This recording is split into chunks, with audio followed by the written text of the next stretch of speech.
उसने पीछे से कुछ कदमों की आवाज सुनी, लेकिन इस बार और साफ।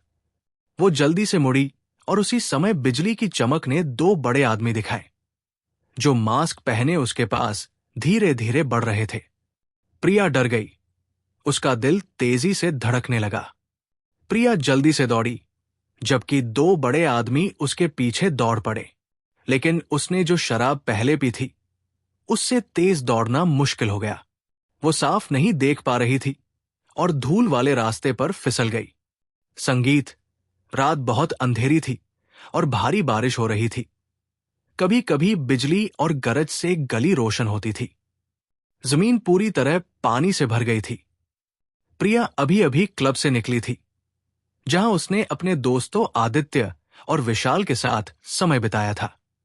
वे चाहते थे कि वो और रुके, लेकिन उसने मना कर दिया क्योंकि उसका बॉयफ्रेंड गली के आखिर में उसका इंतजार कर रहा था और वो उसे और इंतजार नहीं करवाना चाहती थी।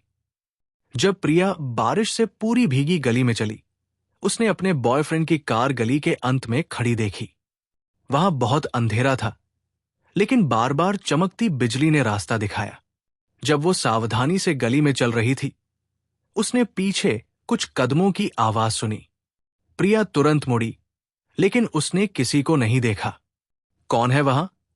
उसने पूछा, लेकिन कोई जवाब नहीं आया। उसे लगा कि उसका दिमाग धोखा दे रहा है, क्योंकि उसने बहुत शराब पी थी। उसने ये सोचकर आगे बढ़ना जारी रखा। फिर से उसने पीछे कदमों की आवाज सुनी, लेकिन इस बार और साफ। वो जल्दी से मुड़ी और उसी समय बिजली की चमक ने दो बड़े आदमी दिखाए, जो मास्क पहने धीरे धीरे उसके पास बढ़ रहे थे। प्रिया डर गई। उसका दिल तेजी से धड़कने लगा। प्रिया जल्दी से दौड़ी, जबकि दो बड़े आदमी उसके पीछे दौड़ पड़े। लेकिन उसने जो शराब पहले पी थी, उससे तेज दौड़ना मुश्किल हो गया। वो साफ नहीं देख पा रही थी और धूल वाले रास्ते पर फिसल गई। दो बड़े आदमी उसके पास पहुंच गए और उसे पकड़ लिया, उसका हैंडबैग और फोन पीछे छोड़कर। उसने चिल्लाने की कोशिश की, लेकिन उनमें से एक ने उसके मुंह में कपड़े का टुकड़ा ठूंस दिया। उसने लात मारी और खरोंच की, लेकिन वो बड़े आदमी के सामने कमजोर थी। उनमें से एक ने उसके सिर पर मार मारी और वो बेहोश हो गई। करण की कार गली के अंत में ही रही, जबकि वे प्रिया को अपनी वैन में ले गए। वे उसे एक पुल पर ले गए और नदी में फेंकने की कोशिश की। प्रिया इस समय मुश्किल से होश में थी, लेकिन उसने बचने के लिए संघर्ष किया। जैसे ही उसने बड़े आदमी से लड़ाई की, उसने उनका एक मास्क उतारा और तुरंत पहचान लिया। लेकिन वो कुछ नहीं कह सकी, क्योंकि उसका मुंह बंद था। बड़े आदमी ने उसके हाथ पैर पीछे बांध दिए और नदी में फेंकने की तैयारी करने लगे। किनारे पर एक मछुआरा आरव खड़ा था, जो अपने जाल की जांच करने आया था। उसने देखा कि प्रिया बचने की कोशिश कर रही है, जब तक कि वे उसे आखिरकार नदी में नहीं फेंकते। आरव ने तब तक इंतजार किया जब तक वे चले नहीं गए। फिर वो नदी में कूदा और उसे ढूंढा। कुछ समय खोजने के बाद उसे प्रिया मिल गई। उसने उसे कमर से पकड़कर धीरे धीरे खींचा, क्योंकि वो बेहोश थी। फिर उसने सीपीआर शुरू किया, उसके सीने को धीरे धीरे दबाते हुए और मुंह से उसके फेफड़ों में हवा डालते हुए। कुछ मिनटों बाद प्रिया ने खांसी की और पानी थूक दिया। उसने आरव का चेहरा देखा और फिर से बेहोश हो गई। आरव ने जल्दी से उसे अपनी ट्रक में रखा और अपने गांव के नजदीकी अस्पताल ले गया। डॉक्टर संजय ने उसका इलाज किया और आरव को आश्वासन दिया कि वो ठीक हो जाएगी। लेकिन आरव अस्पताल छोड़ने से इनकार कर दिया। वो पीछे रहा और प्रिया की देखभाल करता रहा, डर के कारण कि बड़े आदमी उसे खोजने न आए। वही गली में करण अपनी कार में कुछ मिनट रुका। उसने प्रिया के फोन पर कॉल किया, लेकिन उसने नहीं उठाया। फोन गली में जोर से बजा, लेकिन कोई नहीं उठा। करण गुस्से में चला गया, सोचते हुए कि प्रिया ने जानबूझकर उसे छोड़ दिया। घर पहुंचने पर उसने नेहा, प्रिया की सबसे अच्छी दोस्त, को अपने घर में उसका इंतजार करते पाया। मैं तुम्हारी दोस्त की पागलपन सहने से थक गया हूं, करण ने शिकायत की और नेहा को चूमा। नेहा ने भी उसे चूमा और वो उसे अपनी बेडरूम में ले गया। अगर उसने पता लगा लिया तो? करण ने डरते हुए पूछा। चिंता मत करो, उसे कोई शक नहीं है। हमें केवल उसकी विरासत चाहिए, इसलिए तुम्हें हमारे लिए सहना पड़ेगा।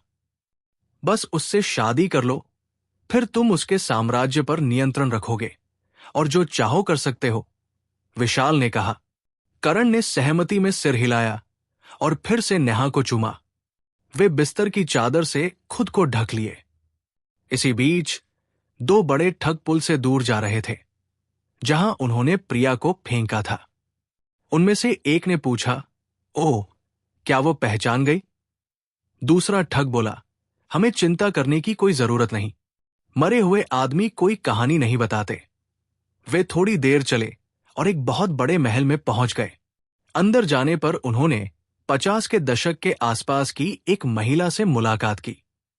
वो लिविंग रूम में बैठी उनकी रिपोर्ट का इंतजार कर रही थी। क्या वो मर गई? महिला ने पूछा। ये संभाल लिया गया, एक ठग ने उसे भरोसा दिलाया। कोई गवाह नहीं है, उसने आगे पूछा। दो ठग झिझकते हुए एक दूसरे को देखकर बोले, कोई नहीं। ये जगह सुनसान थी। महिला ने एक दुष्ट हंसी निकाली और ठगों को 2 ढेर पैसे फेंक दिए। बहुत बढ़िया, अब अपने पोस्ट पर लौट जाओ, उसने निर्देश दिया। ठगों ने पैसे उठाए, धन्यवाद कहा और सोने वाले कमरे से निकल गए। उनके नाम अजय और रोहित थे। तुम्हें क्या लगता है कि वह अपनी सौतेली बेटी को मारना क्यों चाहेगी? अजय ने पूछा। मुझे नहीं पता, अमीर अजीब होते हैं। जब तक हमें पैसे मिल रहे हैं, हमें कोई फर्क नहीं पड़ना चाहिए, रोहित ने जवाब दिया।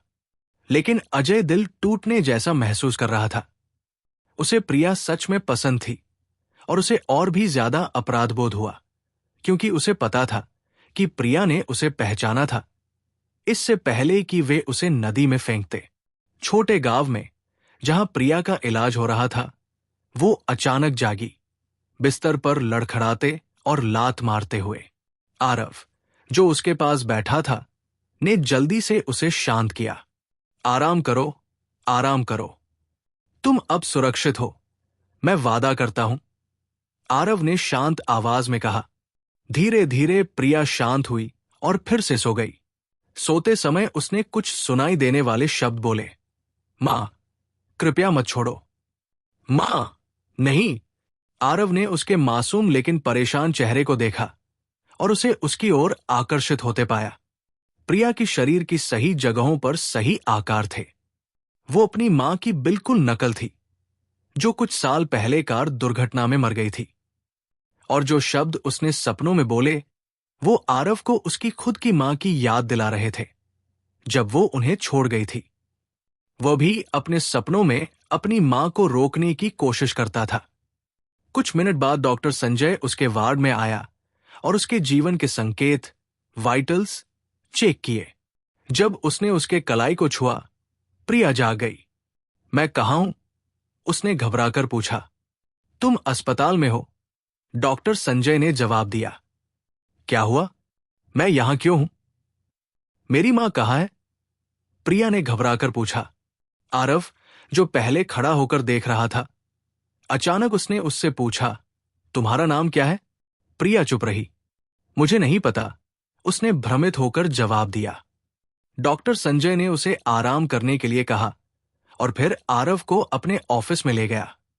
मुझे डर है कि उसे याददाश्त खो जाने की समस्या हो सकती है। यह बहुत संभव है, खासकर उन मामलों में जहां पीड़ित लगभग डूब चुका हो, डॉक्टर संजय ने समझाया। आरव भ्रमित था, उसे नहीं पता था कि क्या करना चाहिए। उसने डॉक्टर से कहा, लेकिन डॉक्टर, मैं उसे मुश्किल से जानता हूं। मैंने बस उसे नदी में डूबने से बचाया। उसकी पहचान पता करने के कोई सुराग नहीं है। डॉक्टर संजय ने आरव से कहा, मैं सुझाव दूंगा कि आप उसे घर ले जाएं और जितना प्यार और देखभाल कर सकते हो, करें। समय के साथ वो अपनी याददाश्त वापस पालेगी। डॉक्टर ने आगे भी सलाह दी। आरव भ्रमित स्थिति में अस्पताल के कमरे में लौट आया, जहां प्रिया शांति से सो रही थी। वो उसे घूरता रहा। उसके मन में अलग अलग विचार दौड़ रहे थे। क्या उसे पुलिस को शामिल करना चाहिए? शायद वे उसकी पहचान पता करने में मदद कर सकते हैं और उसे उसके परिवार के पास पहुंचा सकते हैं। वे बहुत परेशान होंगे, उसने सोचा। लेकिन फिर दूसरा विचार आया। उसने उस खतरनाक स्थिति से उसे बचाया था, इसलिए अधिकारियों को शामिल करना उसके लिए सबसे सुरक्षित विकल्प नहीं हो सकता। इसलिए उसने डॉक्टर की सलाह मानने और उसे घर ले जाने का निर्णय लिया। आरव एक बहुत सुंदर आदमी था, जो एक जाने माने मछुआरे का बेटा था, जो कुछ साल पहले मर गया था। हालांकि पिता के मरने से पहले आरव ने नदी और मछली पकड़ने के बारे में सब कुछ सीख लिया था। आरव बहुत छोटा था जब उसकी मां उसे छोड़ गई। उसके पिता के अनुसार जब आरव केवल 8 साल का था, उसकी मां एक अमीर व्यापारी के साथ भाग गई, उसे अपने पिता के साथ गांव में छोड़कर। वहां एक महिला, जिसे गीता कहा जाता था, उसे बहुत प्यार करती थी। लेकिन आरव को उसके लिए वही भावना नहीं थी।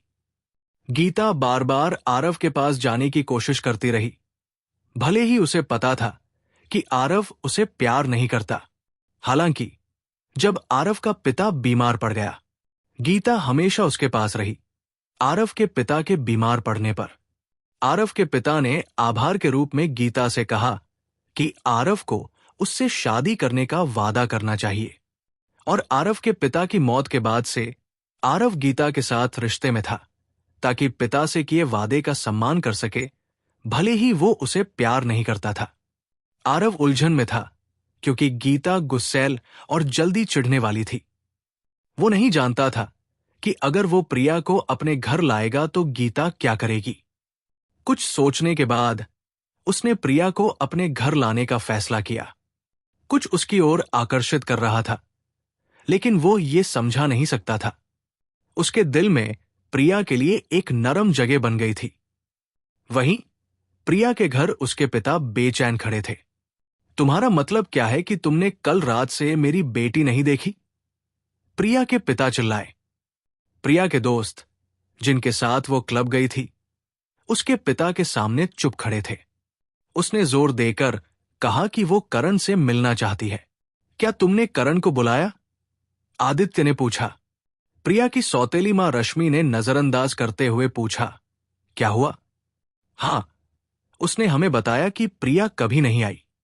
उसने घंटों इंतजार किया और वो निराश होकर चला गया, विशाल ने जवाब दिया। इसी समय दरवाजे की घंटी बजी और कुछ पुलिसकर्मी महल में आए। नमस्ते सर, हमें आपकी बेटी का मोबाइल गली में क्लब के पास मिला। इस समय ये मान लेना सुरक्षित है कि वो लापता या अगवा हो गई है, एक पुलिसकर्मी ने कहा। आरव खबर सहन नहीं कर सका। उसने अपना सीना पकड़ लिया और कुशन पर बैठ गया। पहले ये मेरी पत्नी थी, अब मेरी अकेली बेटी। मैंने क्या गलत किया? उसने दुख व्यक्त किया। पुलिसकर्मियों ने उसे आश्वासन दिया कि वे हर हाल में उसे खोजने की पूरी कोशिश करेंगे और फिर चले गए। अगले दिन प्रिया अस्पताल में पूरी तरह जाग चुकी थी। डॉक्टर ने उसे छुट्टी दे दी और आरव ने उसके बिल चुकाए। उन्होंने उससे उसके बारे में सवाल पूछे, लेकिन वो अभी भी कुछ याद नहीं कर पा रही थी। और विकल्प न होने पर आरव उसे अपने घर ले गया। ये कौन है और तुम उसे अपने घर क्यों लाए? गीता ने आरव से सवाल किया। उसके हाथ सीने पर मोड़े हुए थे और उसने जमीन पर पैर थपथपाए। तुम कठोर होने की जरूरत नहीं है। मैंने उसे नदी में बचाया और उसने अपनी याददाश्त खो दी। वो नहीं जानती कि वो कौन है। कृपया चलो उसकी देखभाल करें जब तक वो ठीक न हो जाए, आरव ने गीता से विनती की। प्रिया घर के अंदर चुपचाप बैठी रही, जबकि आरव गीता से विनती कर रहा था। गीता ने अंत में प्रिया की मदद करने का फैसला किया, लेकिन उसने आरव से वादा कराया कि प्रिया अपनी याददाश्त वापस पाते ही चले जाएगी। जब वे दोनों घर में प्रवेश किए, प्रिया ने आरव से पूछा, क्या आप मेरे पति हैं? क्या हम शादीशुदा हैं? इस सवाल से गीता नाराज हो गई। वो बड़बड़ाई और घर छोड़ गई। आरव गीता पर जोर से हंसा। मैं तुम्हारा पति नहीं हूं। मैं आरव हूं। मैं तुम्हारा दोस्त हूं, आरव ने जवाब दिया। अगर तुम आरव हो तो मैं कौन हूं? प्रिया ने पूछा। आरव इस सवाल पर थोड़ी देर सोच में पड़ गया और मुस्कुराते हुए कहा, तुम मेरी तकदीर हो। यही तुम्हारा नाम है, यही तुम हो, मेरी तकदीर। दिन के बाद आरव ने अपना मछली पकड़ने का जाल और उपकरण निकाला। उसने प्रिया से कहा कि वो घर पर उसका इंतजार करे, लेकिन उसने मना कर दिया। वो अकेली होने से डर रही थी, इसलिए आरव को उसे अपने साथ ले जाना पड़ा। जब वे नदी पर पहुंचे, प्रिया ने कुछ बच्चों को नदी में तैरते देखा। उनमें से एक ऐसा प्रतीत हुआ जैसे वो डूब रहा हो। उस दृश्य ने अचानक प्रिया के भीतर कुछ यादें उजाड़ दी। वो तुरंत पिछली रात की घटनाएं याद कर गई। कैसे उसने अजय का चेहरा देखा और कैसे वो नदी में संघर्ष कर रही थी, इससे पहले कि वो बेहोश हुई। फिर उसे याद आया कि आरव ने उसे मुंह से मुंह पुनर्जीवन दिया था। प्रिया सिर खुजलाने लगी और घबराई, लेकिन आरव ने उसे देखा। वो तुरंत वहां दौड़ा और उसे कसकर गले लगा लिया। उसकी गर्माहट ने उसे शांत किया, लेकिन ये और भी एक याद को उजाड़ दिया। वो तुरंत करण, अपने बॉयफ्रेंड और उसकी कार को याद कर गई, जो गली के अंत में खड़ी थी, इससे पहले कि उसे अगवा किया गया। तुमने मुझे बचाया, उसने कहा। मुझे याद है, तुमने मुझे नदी से बचाया। अजय मुझे मारना चाहता था, मेरी सौतेली मां के ठग। और करण, वो गली के अंत में था। उसने क्यों मदद नहीं की? प्रिया किसी विशेष व्यक्ति से नहीं बोल रही थी। आरव ने उसे अपने गले में कसकर पकड़ा। शांत हो जाओ तकदीर, धीरे करो, मैं तुम्हारे लिए यहां हूं। कृपया शांत हो जाओ, आरव ने उसके कान में फुसफुसाया और धीरे से उसका पीठ सहलाया। जब प्रिया शांत हुई, आरव ने उससे पूछा कि क्या वो अपना नाम याद कर रही है, लेकिन उसने कहा कि वो नहीं जानती। प्रिया बैठी और करण को देख रही थी जब वो कुछ मछलियां काट रहा था और फिर उसके पीछे घर चला गया। उस शाम गीता आरव से मिलने आई और उसे प्रिया के साथ हंसते देखा। वो बहुत ईर्ष्या महसूस कर रही थी, लेकिन उसने इसे छिपाया। अब तुम कैसा महसूस कर रही हो? गीता ने पूछा। मैं अब बहुत बेहतर हूं, धन्यवाद, प्रिया ने जवाब दिया और रोमांटिक तरीके से आरव की ओर देखा।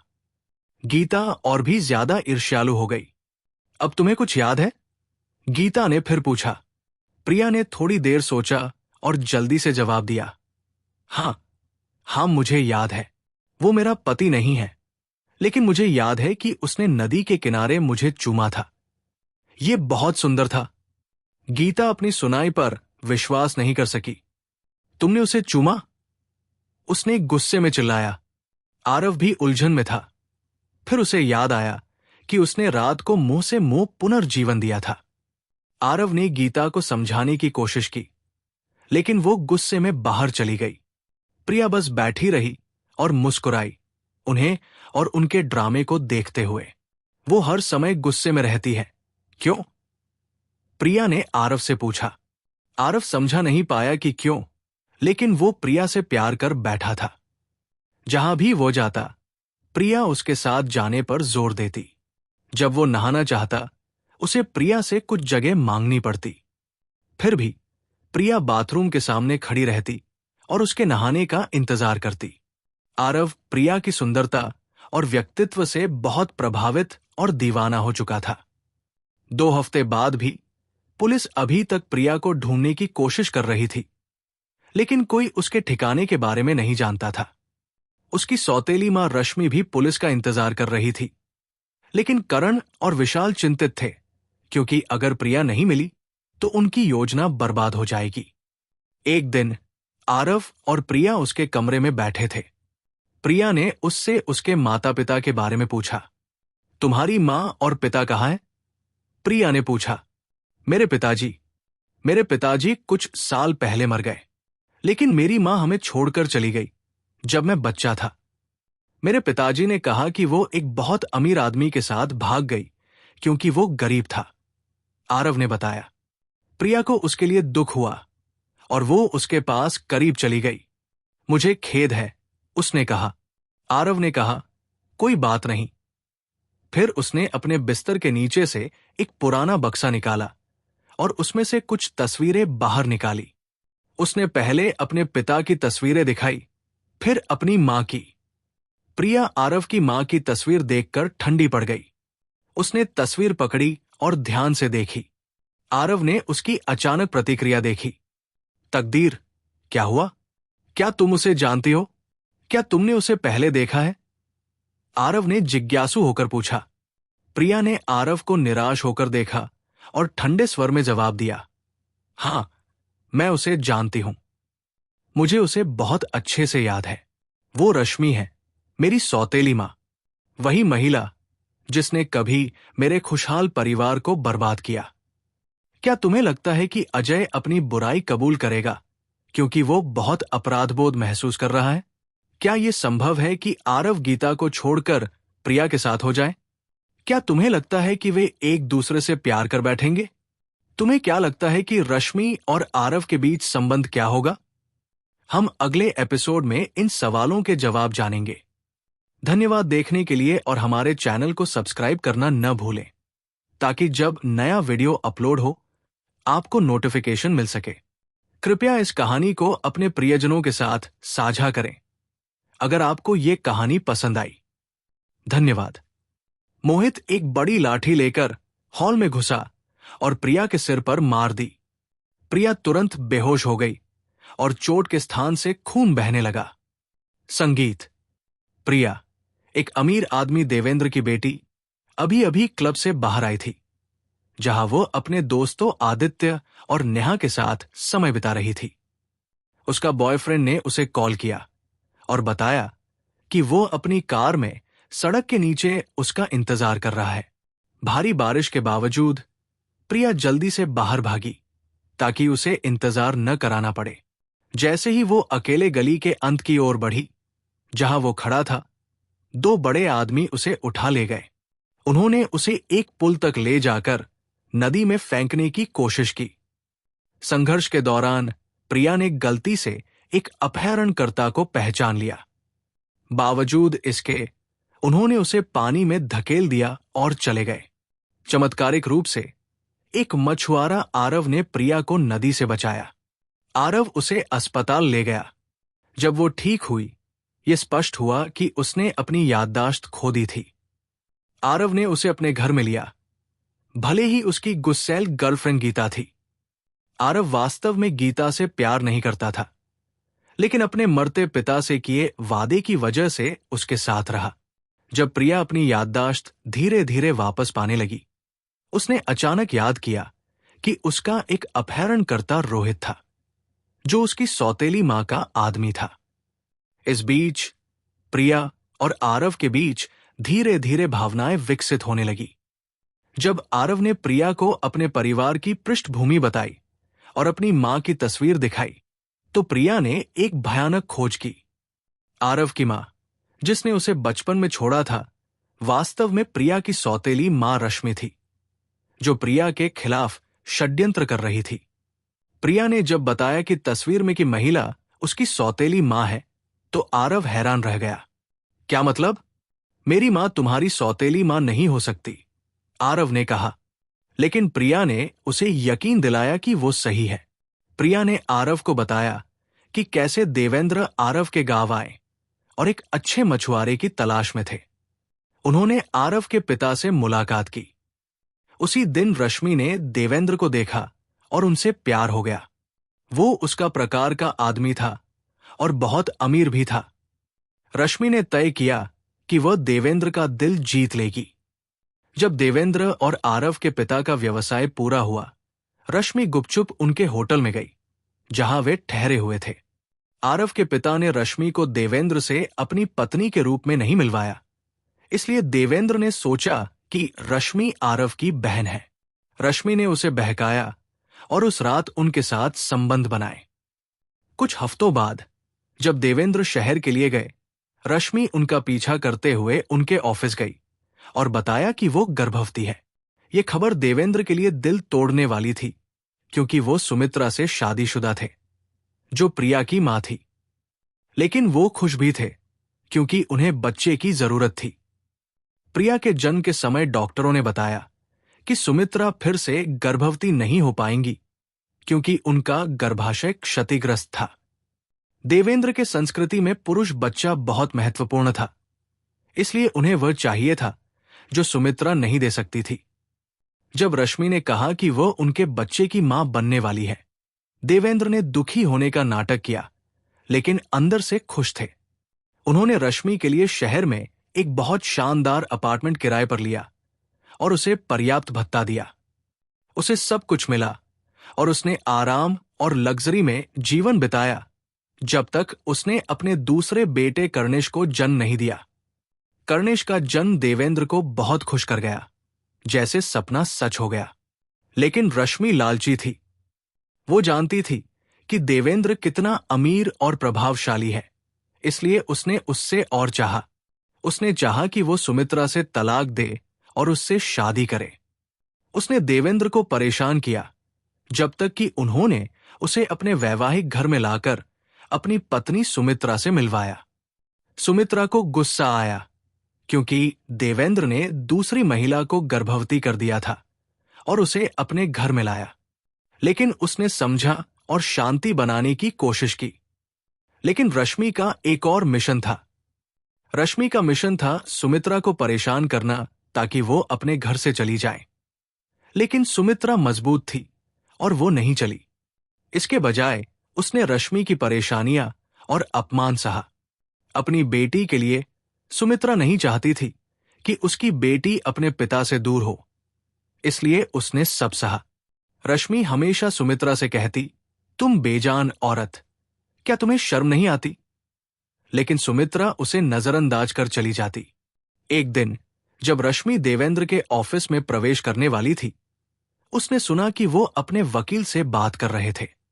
मैं चाहता हूं कि मेरी बेटी को मेरी कंपनी का 70% मिले, उसकी मां को 5% और मेरे बेटे कर्णेश को 25%। आज मैं वही हूं जो मैं हूं, सुमित्रा के समर्थन की वजह से। उसने मेरे लिए खड़ा रहा जब मेरे पास कुछ भी नहीं था। रश्मि को विश्वास नहीं हुआ और वो बहुत गुस्सा हुई। वो घर गई और सोचा कि क्या करना चाहिए। फिर उसने तय किया कि वो सुमित्रा और उसकी बेटी प्रिया को मार देगी। अगर मैं दोनों को मार दूंगी तो देवेंद्र के पास कोई विकल्प नहीं होगा और सब कुछ मेरे और मेरे बेटे के पास जाएगा।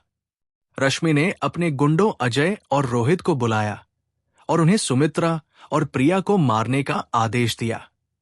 मैं चाहता हूं कि वे मर जाएं, लेकिन ये ऐसा लगे कि ये एक दुर्घटना थी, ताकि कोई शक न करे। अजय और रोहित जानते थे कि सुमित्रा हर हफ्ते प्रिया को दोस्तों से मिलने ले जाती थी, इसलिए उन्होंने उसकी कार के ब्रेक काट दिए। अगले सुबह, जो कि हफ्ते का दिन था, प्रिया हमेशा की तरह सामने बैठी थी। सुमित्रा को तब तक ब्रेक के खराब होने का पता नहीं चला, जब तक कि वह तेज रफ्तार पर नहीं पहुंची। जब उसने तेज मोड़ पर ब्रेक लगाया तो ब्रेक काम नहीं किया। उसने जान लिया कि दुर्घटना अनिवार्य है। उसने प्रिया से कहा कि वो पीछे की सीट पर जाए और सीट बेल्ट सही से बांधे। छोटी प्रिया ने जैसा कहा गया वैसा किया और देखा कि उसकी मां कार रोकने के लिए संघर्ष कर रही है। दुर्भाग्यवश कार एक पेड़ से टकराई और एक शाखा सीधे सुमित्रा के दिल में लगी, जिससे उसकी तुरंत मौत हो गई। देवेंद्र इस हादसे की खबर सुनकर टूट गए, लेकिन उन्हें राहत मिली कि प्रिया बच गई। हालांकि रश्मि खुश नहीं थी कि प्रिया बच गई। उसने वर्षों तक प्रिया को नुकसान पहुंचाने की कोशिश की, लेकिन यह मुश्किल था। ऐसा लगता था जैसे उसकी मृत मां की आत्मा उसकी रक्षा कर रही हो। हाल ही में जब अजय और रोहित ने प्रिया को गली में अपहरण किया और नदी में फेंक दिया, प्रिया ने रश्मि को पूरी तरह याद किया, और यह भी कि रश्मि ने उसकी मां के जाने के बाद उससे कैसा बर्ताव किया। आरव का एक हिस्सा खुश था कि जब प्रिया अपनी याददाश्त वापस पाएगी, वो अपनी मां पाएगी। लेकिन उसका एक हिस्सा दुखी भी था कि उसकी मां जिंदा थी, लेकिन उसे ढूंढने नहीं आई। आरव सोच रहा था कि यह सब कैसे हुआ। तभी प्रिया ने अपना सिर आगे किया और आरव को बहुत करीब पकड़ लिया। आरव हैरान था, लेकिन उसने भी प्रिया को करीब पकड़ा। जैसे ही वे एक दूसरे के करीब आए, उन्हें पता नहीं था कि गीता प्रवेश द्वार पर खड़ी उनकी ओर देख रही थी। गीता चिल्लाई और भाग गई। आरव उसका पीछा करना चाहता था, लेकिन प्रिया ने उसका हाथ पकड़ा और पूछा, क्या तुम उससे प्यार करते हो? आरव जवाब नहीं दे पाया, क्योंकि वो इन दिनों प्रिया से प्यार करने लगा था। उसने कहा, डेस्टिनी, तुम वो हो जिसे मैं प्यार करता हूं और चाहता हूं, लेकिन मुझे डर है कि हमारा प्यार ज्यादा दिन तक नहीं चलेगा। मैंने अपने पिता से वादा किया है। मुझे नहीं लगता कि तुम अपनी याददाश्त वापस पाने के बाद भी ऐसा ही महसूस करोगी। जैसे ही प्रिया जवाब देने वाली थी, गीता बड़ी लाठी लेकर अंदर घुसी और प्रिया के सिर पर मारा। प्रिया तुरंत बेहोश हो गई और चोट के स्थान से खून बहने लगा। आरव ने गीता को धक्का दिया और जल्दी से प्रिया को अस्पताल ले गया। डॉक्टर संजय ने जल्दी से उसे ऑपरेशन थिएटर में ले जाया और कुछ मिनट बाद वापस आए। जख्म ज्यादा गंभीर नहीं है, वो ठीक हो जाएगी, डॉक्टर संजय ने आरव से कहा। क्या मैं अब उसे देखने जा सकता हूं? आरव ने इम्पेशेंटली पूछा। हां, तुम जा सकते हो, डॉक्टर ने जवाब दिया। आरव जल्दी से वार्ड में गया और देखा कि प्रिया बिस्तर पर सिर पर पट्टी बांधे लेटी है।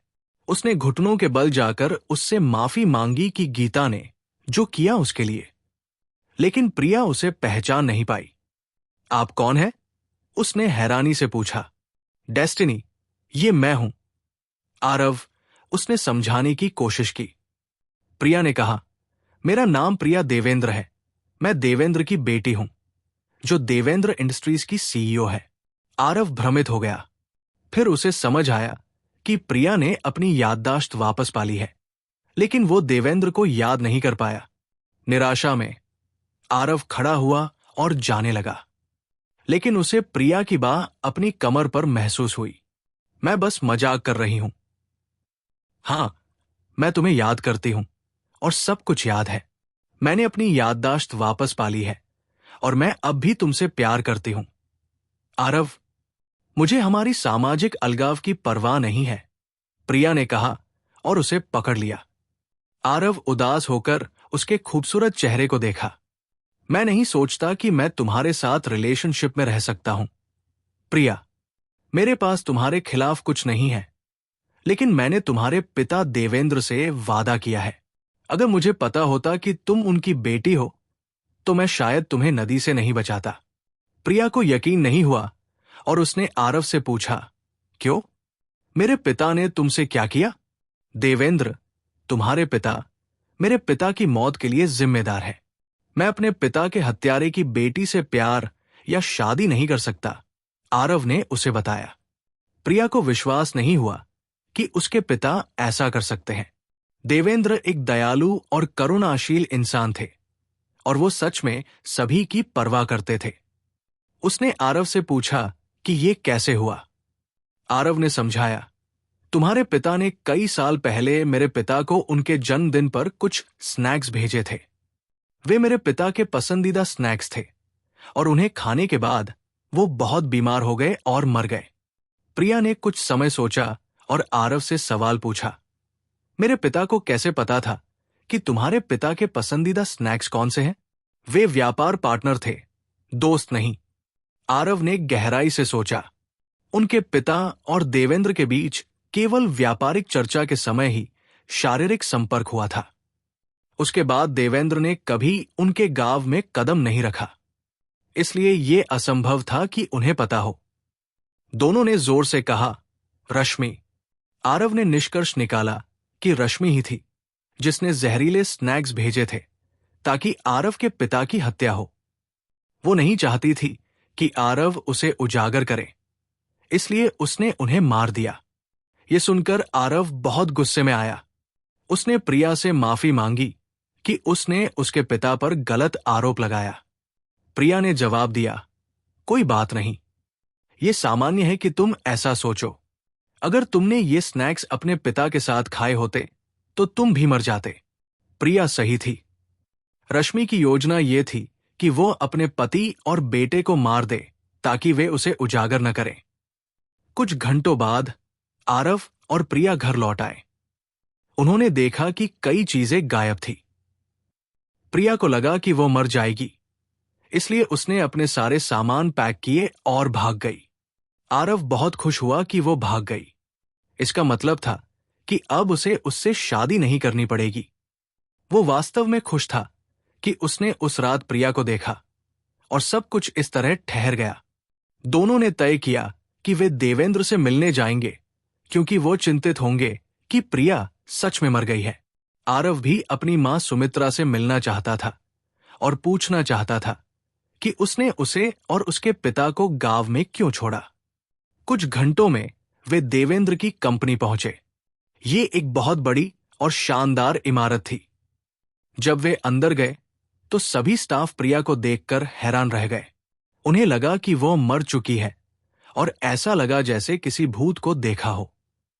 प्रिया अजीब महसूस कर रही थी क्योंकि सभी उसकी और आरव की ओर देख रहे थे। जब वो अपने पिता के ऑफिस पहुंची, वो कुछ पुलिस वालों से कॉल पर थे। जैसे ही उन्होंने प्रिया को देखा, उन्होंने फोन गिरा दिया और जल्दी से उसके गले लग गए। तुम्हारे साथ क्या हुआ? तुम कहाँ थी? मुझे डर था कि मैं तुम्हें खो दूं जैसे मैंने तुम्हारी मां को खो दिया, देवेंद्र रोते हुए बोले। आरव ने देखा कि देवेंद्र ने प्रिया को प्यार से गले लगाया और उनकी आंखें नम हो गई। देवेंद्र ने आरव को अपनी आंखों के कोने से देखा और प्रिया से पूछा कि वो कौन है। प्रिया ने अपने पिता को समझाया कि आरव ने उसे कैसे बचाया और उसकी अच्छी देखभाल की जब तक वो अपनी याददाश्त वापस नहीं पा गई। देवेंद्र बहुत आभारी हुए और उन्होंने आरव की सच्ची सराहना की। उन्होंने वादा किया कि अपनी कृतज्ञता दिखाने के लिए कुछ भी करेंगे। जब वे बात कर रहे थे, देवेंद्र के सचिव ने बताया कि उनकी पत्नी रश्मि ने उन्हें एक पैकेज भेजा है। देवेंद्र ने सचिव को आदेश दिया कि व्यक्ति को अंदर आने दे, लेकिन प्रिया को देखकर हैरानी हुई कि वो रोहित था, उसकी सौतेली मां के हैसचमेन में से एक, जिसने उसे मारने की कोशिश की थी। जैसे ही रोहित ने उसे देखा, उसने जो पैकेज पकड़े हुए था उसे फेंक दिया और भागने की कोशिश की। लेकिन देवेंद्र ने अपने सुरक्षा कर्मचारियों को उसे पकड़ने का आदेश दिया। वे उसे पकड़कर देवेंद्र के ऑफिस में ले आए। रोहित कांप रहा था। उसने अपनी उंगली से उस पैकेज की ओर इशारा किया जो उसने लाया था। सुरक्षा कर्मचारियों ने बॉक्स उठाया और खोला। उनकी सबसे बड़ी आश्चर्य की बात यह थी कि यह एक टाइम बम था जो 1 घंटे से भी कम समय में फटने वाला था। रोहित बम को निष्क्रिय करने में फंसा हुआ था, लेकिन उससे कोई सवाल पूछने से पहले ही रोहित डर के मारे स्वीकार कर रहा था। मुझे माफ करें, मैं कभी ऐसा नहीं करना चाहता था, लेकिन मैं आपकी पत्नी की आज्ञा का पालन करने के अलावा कुछ नहीं कर सकता। उन्होंने हमें आपकी पहले पत्नी को खत्म करने के लिए कहा और फिर प्रिया को भी। उन्होंने मुझे ये बम देने भेजा ताकि आप खत्म हो जाए, क्योंकि आपने अपनी वसीयत बदल दी थी। कृपया मुझे माफ करें, सर। कुछ मिनट बाद पुलिस आ गई और सभी को पुलिस स्टेशन ले गई। रास्ते में प्रिया को याद आया कि उसका बॉयफ्रेंड करण एल्ली में उसका इंतजार कर रहा था। उसने सोचा कि वो उसे जल्दी मिलने जाएगा। जब वो उसके घर पहुंची, उसने अपनी स्पेयर चाबी उठाई जो वो हमेशा छुपाती थी और उसके अपार्टमेंट में प्रवेश किया। वो चौंक गई जब उसने देखा कि करण और नेहा, उसकी सबसे अच्छी दोस्त, एक दूसरे के साथ सो रहे थे। प्रिया अपनी आंखों पर विश्वास नहीं कर रही थी। करण और नेहा इतने ध्यान में थे कि उन्होंने प्रिया को दरवाजे पर देखकर भी नहीं देखा। उसने चुपचाप दरवाजा बंद किया और कमरे से निकल गई। वो गुस्से में थी, लेकिन खुश भी थी क्योंकि वो आरव से प्यार कर चुकी थी और ये तय नहीं कर पा रही थी कि किसे सच बताए। प्रिया की वापसी की खबर आग की तरह फैल गई। ये ज्यादा समय नहीं लगा कि रश्मि ने सुना कि वो लौट आई है, लेकिन वो शांत थी क्योंकि उसे कोई अंदाजा नहीं था कि प्रिया जान गई है। वो जानती थी कि उसके रहस्य सुरक्षित नहीं है और उसे विश्वास था कि बम जल्द ही देवेंद्र को मार देगा। उसने प्रिया और देवेंद्र को घर में देखा। वो अपने पैरों पर कूद पड़ी। उसे लगा जैसे उसने अभी भूत देख लिए हों। प्रिया, तुम जिंदा हो, रश्मि ने झटके में कहा। हां, मैं जिंदा हूं। सब तुम्हारे बेटे आरव की वजह से, प्रिया ने आत्मविश्वास से जवाब दिया। मेरा बेटा आरव? रश्मि ने हैरानी से पूछा। हां, वही बेटा जिसे तुम उसके पिता के साथ मारने की कोशिश कर रही थी, क्योंकि तुम नहीं चाहती थी कि वे तुम्हें बेनकाब करें। ये क्या बकवास है? रश्मि गुस्से में बोली, ऐसा दिखाकर कि वो नहीं जानती कि वो क्या कह रही है। उसी समय कुछ पुलिस वाले रोहित के साथ अंदर आए ताकि पता लगाया जा सके कि उसे किसने भेजा था। रश्मि तुरंत घुटनों के बल गिर गई और देवेंद्र से माफी मांगने लगी। हमारे बेटे कर्णेश का क्या? तुम सोचती हो वो क्या कहेगा जब उसे पता चलेगा कि तुम उसकी मां को गिरफ्तार करवा रही हो? रश्मि ने मिन्नतें की।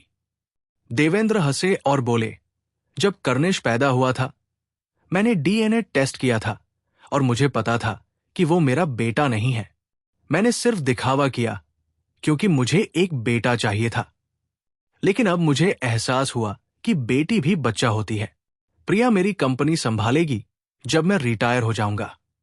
तुम और तुम्हारा बेटा वापस अपने इलाके चले जाओ जहां से आए थे। पुलिस वाले रश्मि और बाकी हैसचमेन को पुलिस स्टेशन ले गए।